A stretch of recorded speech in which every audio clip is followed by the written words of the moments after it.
नारायणपुर जिले के छोटे डोंगर में बीती रात एक दिल दहला देने वाला सड़क हादसा हुआ, जिसमें 2 महिला सहित 3 लोगों की मौके पर मौत हो गई।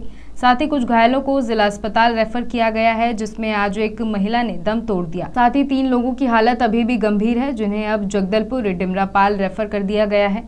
दर्दनाक सड़क हादसे में अब तक 3 महिला सहित 4 लोगों की मौत हो चुकी है। दरअसल कुड़ोली ग्राम पंचायत के इरपनार में 25 परिवार एक ट्रैक्टर में सवार होकर ओरछा ब्लॉक में पीडीएस का राशन लेने गए हुए थे। राशन लेकर अपने गांव लौट रहे थे, तभी मडोनार के पास ट्रैक्टर पलट गई, जिसमें 14 लोग बुरी तरह जख्मी हो गए हैं। हादसे के बाद तहसीलदार छोटे डोंगर सामुदायिक स्वास्थ्य केंद्र पहुंचे और घायलों का हालचाल जाना और कहा कि सभी घायलों व मृतकों को शासन द्वारा आर्थिक सहयोग दिया जाएगा। वहीं इस दर्दनाक सड़क हादसे के बाद भाजपा जिला अध्यक्ष संध्या पवार जिला अस्पताल पहुंचकर घायलों का हालचाल पूछकर डॉक्टरों को उचित उपचार करने को कहा है। उमेश यादव है, मैं छोटे डोंगर का निवासी हूँ। यहाँ एक्सीडेंट हुआ था मोड़ोनार में, तो उसका सूचना मुझे मिला तो मैं बाहर में था तो तुरंत आया। तो यहाँ आने के बाद 10 बजे मैं आया, तो आने के बाद डॉक्टर साहब को पूछा, सर यहाँ एम्बुलेंस है? तो डॉक्टर सर बोले एक एम्बुलेंस नहीं है, एक गया है मोड़ोनार और एक गया है नारायणपुर। जबकि मोड़ोनार और एम्बुलेंस नहीं गया था, मोड़ोनार खुद बता रहे थे। उसके बाद फिर हुआ तो बोलते हैं महिमा गाड़ी पहुँचा है, बोले एम्बुलेंस, वो भी नहीं आया। उसका बहसबाजी हुआ। एक हॉस्पिटल का गाड़ी था, तो ड्राइवर परशुराम के घर में वो गाड़ी खड़ा था।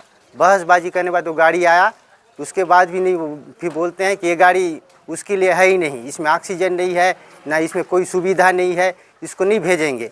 अभी छोटे डोंगर जो सामुदायिक स्वास्थ्य केंद्र है, वहाँ पे एम्बुलेंस की सुविधा मरीजों को मिल रही है या नहीं मिल रही है? यहाँ तो मरीजों को सुविधा मिल नहीं रही है, यहाँ एम्बुलेंस भी नहीं है। अगर घटना कुछ घट जाता है तो ओरछा से मंगा रहे हैं, नारायणपुर से मंगा रहे हैं, सही समय पर किसी को सुविधा नहीं मिल रही है। निको के द्वारा यहाँ पे एम्बुलेंस दिया गया है? निको के द्वारा एम्बुलेंस दिया गया है, लेकिन उसका रख रखाव ठीक नहीं है। अगर उसका मेंटेनेंस नहीं कर रहे हैं, गाड़ी अभी भी खड़ा है निको का। मेरा नाम सुखराम सिंधिया है, मैं छोटे डोंगर का निवासी हूँ।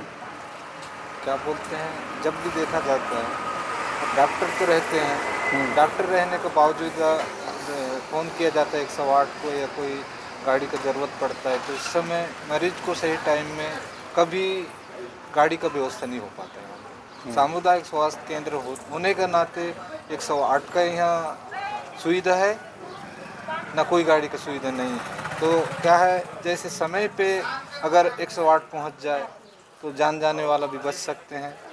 लेट लतीफ़ के कारण कई लोगों का जान भी चली जाती है। आज भी यही घटना हुआ है, जबकि मोड़ोनार में एक्सीडेंट हुआ था, ट्रैक्टर से एक्सीडेंट हुआ, वहाँ पे समय पे पहुँचे रहते तो डॉक्टर यहाँ ला के इलाज किए रहते, तो हो सकता है कि जान बचे रहते। ये बताइए, निको यहाँ पे माइंस प्रभावित क्षेत्र है आमदई में, तो निको के द्वारा क्या कुछ हॉस्पिटल में सहयोग दिया जा रहा है या नहीं? एम्बुलेंस की सुविधा दी गई है या नहीं?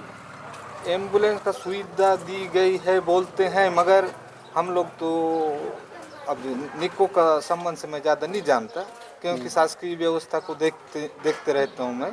अब निको दिया है, चलता है यहाँ नहीं चलता है, उसके बारे में कुछ नहीं बोल सकूँगा। आप सभी को बताना चाहते हैं, कल एक दुर्घटना हुई है जो ट्रैक्टर के द्वारा हुई है। उसकी ट्रॉली जो है वो पलटी हो चुकी थी, जिससे हमें पता चला है कि उसमें टोटल 21 मरीज, मतलब 21 आदमी थे, जिसमें से 3 महिला की मौत हो चुकी है, जिनमें से एक महिला की मौत नारायणपुर जिला अस्पताल में हुई है, और जो वहाँ से 3 ब्रॉड डेथ हमारे पास आई है, उसमें से 2 महिला है और 1 पुरुष है। और बाकी जो है उसमें से अपन 8 लोगों को रिफ़र कर दिया है जिला अस्पताल में उपचार के लिए, और 8 लोग हमारे पास बचे हुए हैं। सर, तो ये भी बताया जा रहा है, अभी भी खबर आई है कि जिला अस्पताल में एक महिला की अभी मौत हुई है, क्या कुछ है? जी, उसी को मिला के 4 मौत टोटल हुई है। तो उसमें 3 मौत जो यहाँ से बॉडी अपने स्पॉट से डेथ होके आई है, और एक जो जिला अस्पताल में 3-4 घंटे रहने के बाद उसकी डेथ हो चुकी है। सर, एम्बुलेंस को लेकर ग्रामीण और परिजनों में ये आरोप है कि यहाँ पे एम्बुलेंस की सुविधा जो है सामुदायिक स्वास्थ्य केंद्र में समय पर नहीं मिल पाती है, क्या कुछ है? जी देखिए, उसका मेन 108 है जो सुविधा देती है। 108 में क्या है, लाइफ सपोर्ट की सारी दवाइयाँ रहती है, ऑक्सीजन सपोर्ट सब रहता है, और रोड के चलते 108 भी दिक्कत हो रहा है, हमको भी दिक्कत हो रहा है उसके कारण। वो जिला से हम भी बात की है कि एक बार 108 की सुविधा, एक गाड़ी अलाउट यहाँ और होनी चाहिए। तो क्या है, 2 अगर रहेगी तो अल्टरनेट में ऑप्शन रहेगा।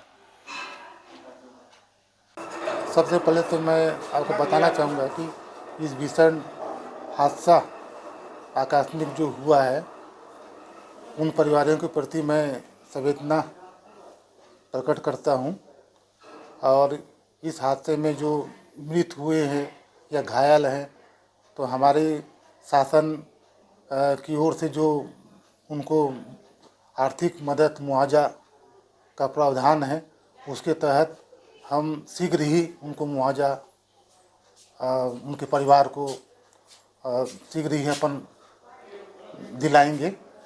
सर ये बताएंगे अब तक कितने लोगों की मौत हुई है, क्या ये बता पाएंगे? हाँ, मुझे भी हॉस्पिटल के द्वारा और यहाँ पहुँचने पर पूर्ण रूप से संज्ञान में आया है कि हादसे के तुरंत समय 3 लोगों की मृत्यु हुई थी और जो रिफ़र यहाँ से किया गया था उसमें एक महिला उनके भी डेथ हुई है। उसी के साथ कुल मृतकों की संख्या 4 है। ऐसा अभी आगे क्या कुछ कार्रवाई किया जाएगा? आगे उनका इलाज के लिए बेहतर सुविधा जो उपलब्ध हो सके हम लोग शासन की ओर से उनको दिलाने का प्रयास रहेगा और जो उनके परिवार मृतक के जो परिवार हैं उनको आर्थिक मुआवजा राशि जो शासन की ओर से दिया जाना चाहिए हम तत्काल उनको दिलाएंगे और इसी के लिए मैं यहाँ पर डिटेल पूरा जानकारी पूरा संकलित करवा रहा हूँ और हम शीघ्र ही मतलब उनको दिलाएंगे।